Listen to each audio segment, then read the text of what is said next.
सत्याय परमात्मने बलभद्र सुभद्राभ्यं जगन्नाथाय ते नमः। अखण्डमण्डलाकारं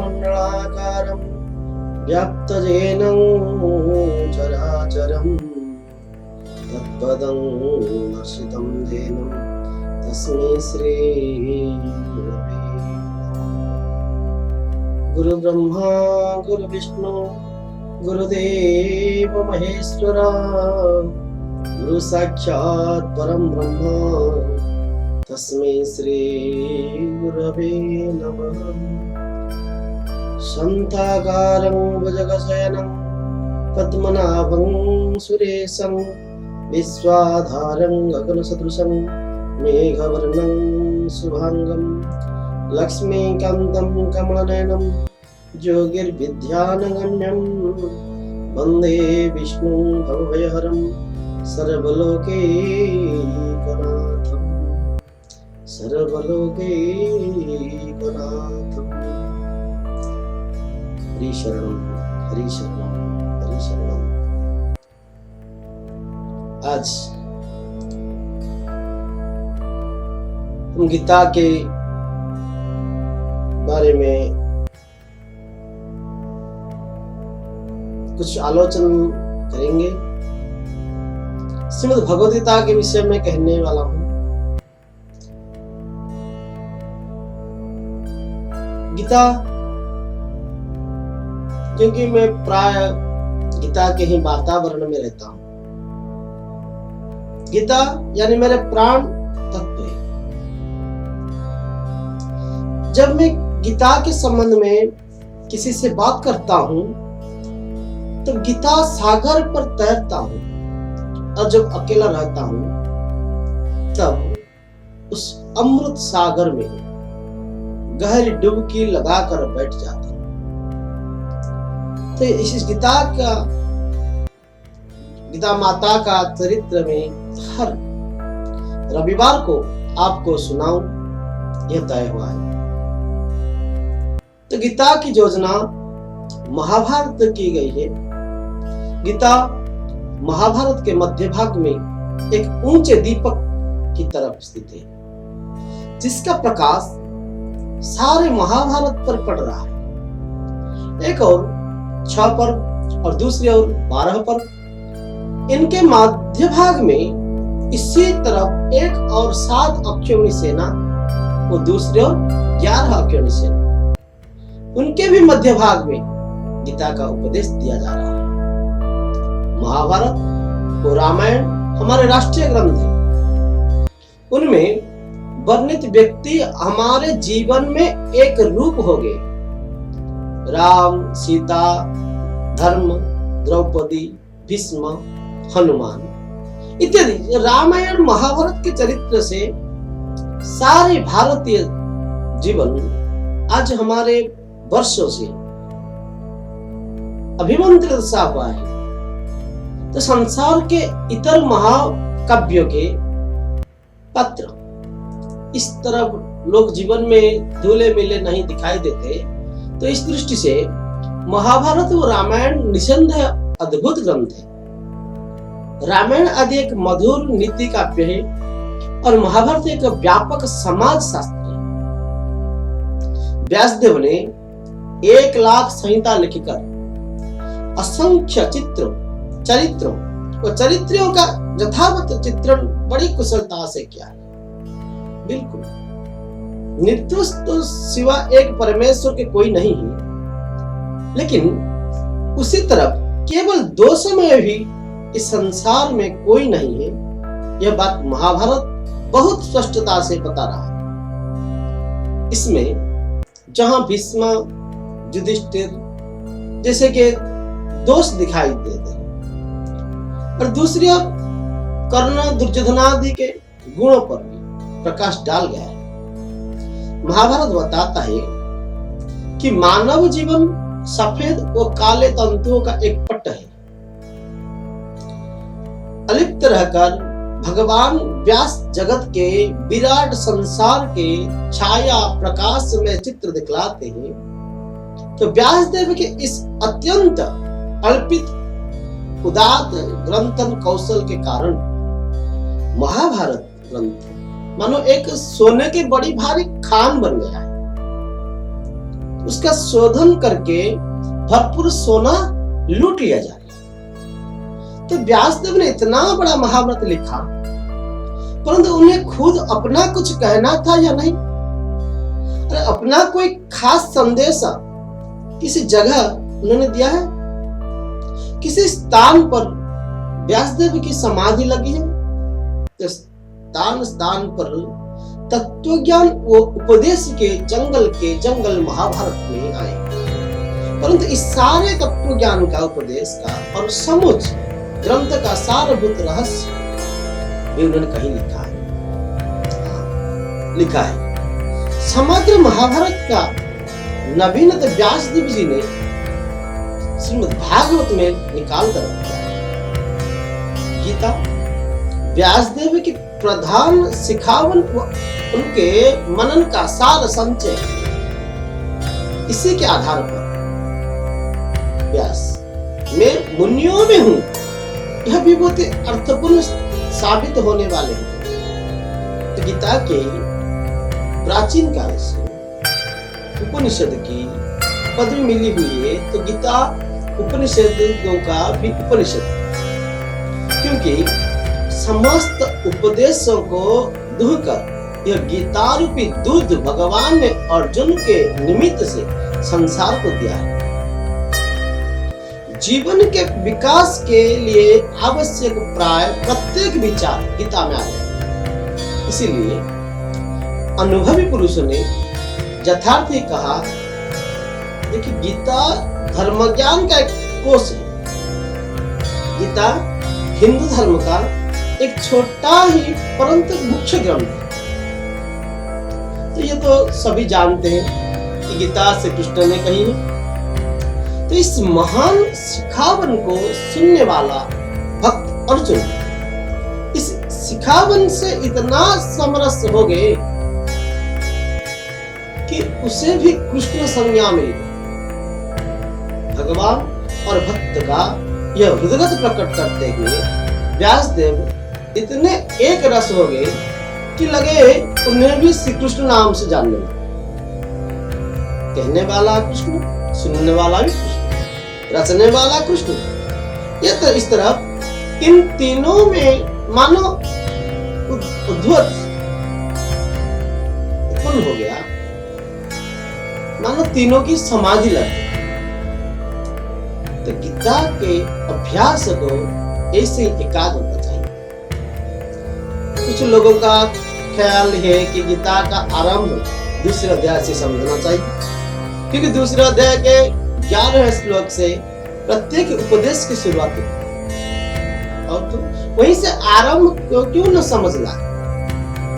तो एक ने तो मुझे कहा कि भगवान ने अक्षरों में आकार का ईश्वरीय विभूति बताए।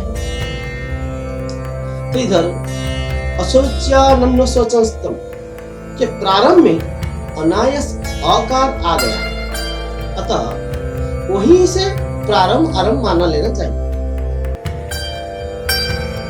इस दलील के हम छोड़ दें तो भी यहाँ से आरंभ मानना उनकी दृष्टियों से उचित है ही। फिर उसके पहले के प्रस्तावित भाग का महत्व तो है। अर्जुन किस भूमिका पर स्थित है, किस बात की प्रतिपादन करने के लिए गीता का प्रवृत्ति हुई, तो ये इस प्रस्तावित कथा भाग के बिना अच्छे तरफ समझ में आता।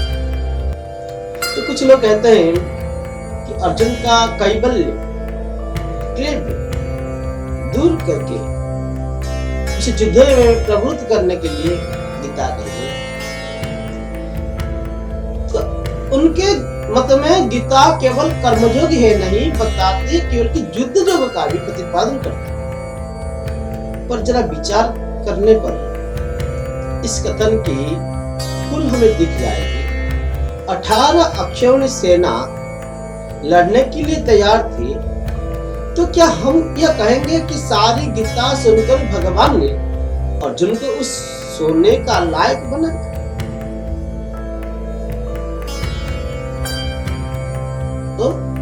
कि हम यह कहेंगे कि सारी गीता सुनाकर भगवान ने अर्जुन को उस सेना के लायक बनाया। भगाया तो अर्जुन था, न कि वो सेना। तो क्या सेना की योग्यता अर्जुन से अधिक थी? यह बात तो कल्पना में भी नहीं आ सकती। अर्जुन जो लड़ाई से पराजित हो रहा था, सो भय के कारण नहीं, सैकड़ों लड़ाइयों में अपना जोहर दिखाने वाला यह महावीर उत्तर गो ग्रहण के समय उसने अकेले ही भीष्म, द्रोण और कर्ण के दांत खटके कर दिए। तो सदा विजयी व सब नरों में एक ही सच्चा नर है, तो ऐसे उसकी ख्याति थी। वीर वृत्ति उसके रोम रोम से टपक पड़ती थी। तो अर्जुन को छोड़ने के लिए, उत्तेजित करने के लिए क्लैब्य का आरोप तो कृष्ण ने भी करके देख लिया, परंतु उनके यह तीर बेकार गया। तो फिर उन्हें दूसरे ही मुद्दे के लेकर ज्ञान विज्ञान संबंधी व्याख्यान देने पड़े। तब यह निश्चित है कि सहज क्लैब्य निरसन जैसा सरल तात्पर्य गीता का नहीं। दूसरे कुछ लोग कहते हैं कि अर्जुन की अहिंसा वृत्ति को दूर करके उसे युद्ध प्रवृत्त करने के लिए गीता नहीं है। मेरी दृष्टि से यह भी कथन ठीक है, क्योंकि उसकी छानबीन करने के लिए पहले हम अर्जुन की भूमिका देखनी चाहिए। उसके लिए पहले अध्याय और दूसरे अध्याय में जो पहुंचने वाली उसकी खड़ी से हमें बहुत सहायता है। अर्जुन जो समर भूमि में खड़ा हुआ था, सो तो निश्चय होकर वो कर्तव्य भाव से, क्षत्रियावृत्ति उसके स्वभाव में थी। युद्ध को टालने का भरस का प्रयत्न किया जा चुका था, फिर भी वो टल नहीं पाया। कम से कम मांग का प्रस्ताव और श्री कृष्ण शिष्य की मध्यस्थता दोनों बेकार जा चुके थे। तो ऐसी स्थिति में अनेक देशों के राजाओं को एकत्र करके और श्री कृष्ण से अपना सारथ्य स्वीकृत करा के वो रणांगण में खड़ा है और विरोचित उत्साह से श्री कृष्ण से कहता है कि दोनों सेनाओं के बीच में मेरा रथ खड़ा कीजिए, जिससे मैं एक बार उन लोगों के चेहरे तो देख ले जो मुझसे लड़ने के लिए तैयार होकर आए हैं। कृष्ण ने ऐसा ही किया। अर्जुन चारों ओर एक निगाह डालते थे तो उसे क्या दिखाई देता था? दोनों अपने ही नाते रिश्तेदार सगे संबंधियों का जबरदस्त जमघट। वो देखता है कि दादा, बाप, लड़के, बीते, पोते, आप्त स्वजन संबंधियों के चार मरने मारने के लिए अंतिम निश्चयता से वो एकत्र हुई। ये बात नहीं कि उससे पहले उसे इन बातों का अंदाज न हो, परंतु प्रत्येक दर्शन का कुछ जुदा ही प्रभाव मन पर पड़ता है। तो उस सारे स्वजन समूह को देखकर उसके हृदय में एक उथल पुथल मचती है, वो खिन्न हो जाता है। आज तक उसने अनेक युद्धों में असंख्य वीरों का सहन किया था, तो इस समय वो खिन्न नहीं हुआ। उसका गांडीव हाथ से छूट नहीं पड़ा था,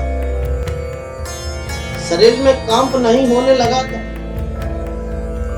उसकी आंखें भीनी नहीं हो गई। फिर इसी समझे ऐसा क्यों? क्या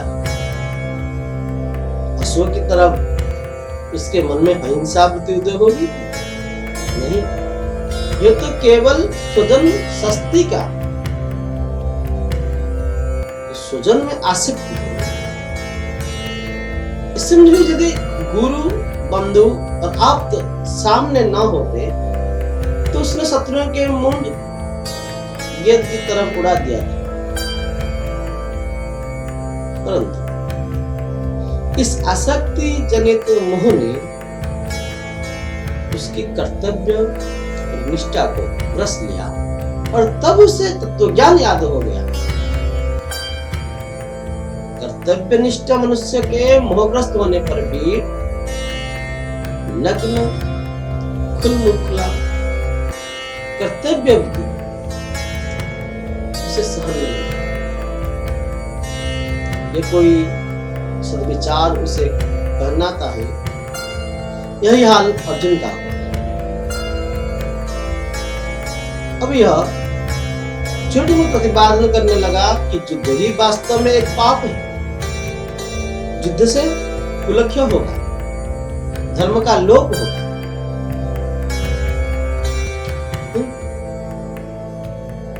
सदाचार मचेगा, व्यभिचार बात फैलेगा, अकाल आ पड़ेगा, समाज पर तरह तरह के संकट आएंगे। अनेक दलीलों देकर वह कृष्ण के समझने लगा। यहाँ मुझे एक न्यायाधीश का किस्सा बात आता है। एक न्यायाधीश था, उसने 100 करोड़ अपराधियों को फांसी की सजा दी थी। परंतु एक दिन खुद उसी का लड़का खून के जुर्म में उसके सामने पेश किया गया तो उस पर खून का इल्जाम साबित हुआ।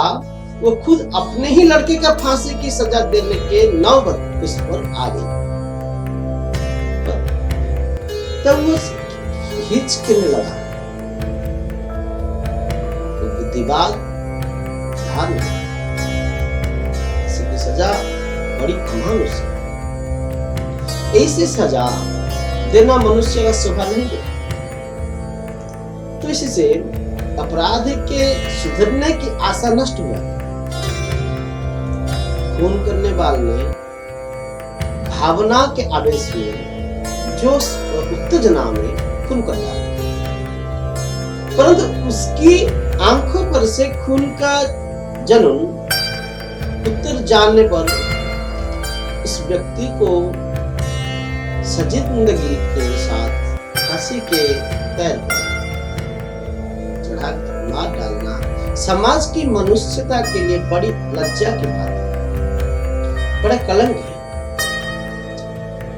यदि दलील वो देने लगा, यदि अपना लड़का सामने ना आया होता तो न्यायाधीश साहब वक़्त के जिंदगी भर फांसी का सजा देते।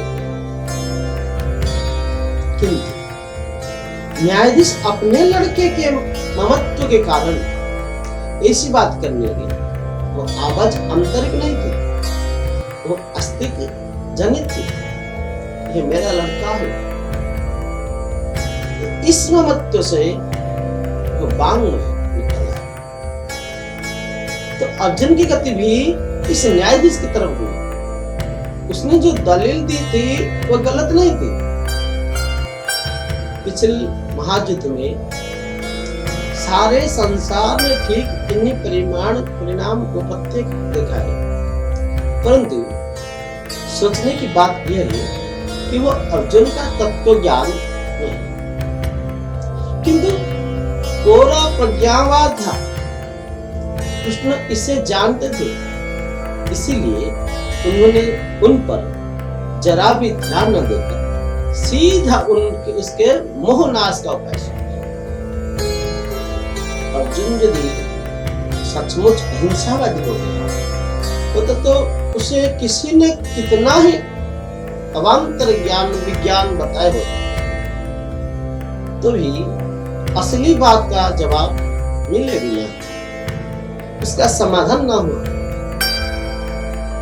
परंतु सारी गीता में इस मुद्दे का कहीं भी जवाब नहीं दिया गया, फिर भी अर्जुन का समाधान हुआ। तो इस सब का भावार्थ यही है कि अर्जुन की अहिंसा वृत्ति नहीं थी, वह युद्ध प्रवृत्ति ही था। तो युद्ध करने की दृष्टि से उसका स्वभाव प्राप्त हो अपरिहार्य रूप से निश्चित कर्तव्य था। तो उसे वह मोहवश हो टालना चाहता था, और गीता का मुख्यतः इस मोह पर ही गदा प्रहार है। फिर हम अगले अध्याय में गीता के बारे में जानेंगे।